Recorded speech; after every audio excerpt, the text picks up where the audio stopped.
अस्सलाम वालेकुम रहमतुल्लाह। ये कोई पहली बार नहीं है, माजी में भी इस तरह की कई मिसालें दी जा सकती हैं कि जब इंसान हमेशा से हर जगह से धुतकारा जाता है, जब कोई शख्स उसे इस काबिल नहीं समझता कि उसे अपने अज़दवाजी रिश्ते में रखे, और जब वो अपने 150 की शक्ल पे, 150 के बूथे मुबारक पे 1.5 लाख का मेकअप थोपने के बाद भी कोजे का कोजा ही लगता है, तो फिर वो बाजार में निकलता है, गलियों में घूमता है, नगर नगर डगर डगर करिया करिया कूचा कूचा घूमता है और नारा बुलंद करता है, क्या मेरा जिस्म मेरी मर्जी। ऐसे ही कुछ तवाइफ सिफत लोग जो जिस्म बेचने को तरजीह देते हैं मेहनत करने पे, जो जिस्म फरोशी को तरजीह देते हैं जिस्म ढांपने पे, ऐसे लोग हमारे माशरे का सबसे बड़ा नासूर हैं। आने वाली नस्लों को, इस कौम की माओ बहनों बेटियों को तबाह करने में सबसे अहम किरदार ऐसे ही कुछ तवाइफ सिफ्त लोगों का होता है, जो कि ना मर्दों में आते हैं ना ही औरतों में आते हैं। कहने का मकसद यह है, मैं अक्सर एक एग्जाम्पल देता हूं कि एक टॉफी को आप विदाउट रैपर फेंकते हैं और एक टॉफी को रैपर के साथ फेंकते हैं, तो हर कीड़ा मकोड़ा चूड़ा चमाड़ जाके किस पे छलांग मारता है?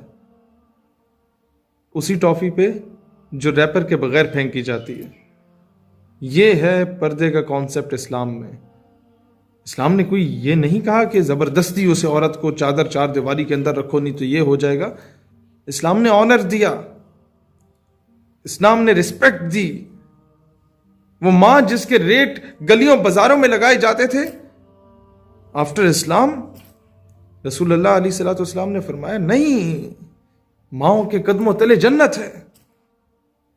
वो बहन बेटी जिसके पैदा होते ही उसे जिंदा दरगोर कर दिया जाता था, रसूलुल्लाह अलैहि सल्लम की अगर साहिबजादी आती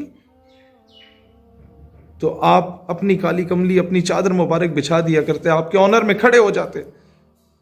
वो बेटियां जिनको जिंदा दरगोर किया जाता था, रसूलुल्लाह अलैहि सल्लम ने फरमाया, नहीं, जिसकी 2 या उससे ज्यादा बेटियां हों और अगर अच्छी तालीम और तरबियत करे तो बरोज़े हशर यूं मेरे साथ होगा जिस तरह 2 उंगलियां एक दूसरे के करीब हैं।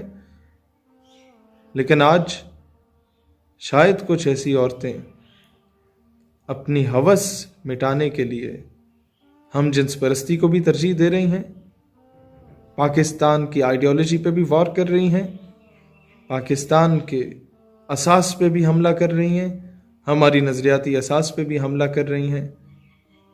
मुझे लाख इख्तलाफात सही हाफिज़ हमदुल्ला से, लेकिन उसके एक अमल है जिससे मुझे बहुत प्यार है। मुझे लाख इख्तलाफ सही खलीलुर रहमान कमर से, लेकिन जनाब दानिश की मौत पे जो आपने इस कौम को सदमा दिया था, उसका कफ़ारा आपने कल अदा किया। खिराज तहसीन के लायक हैं आप।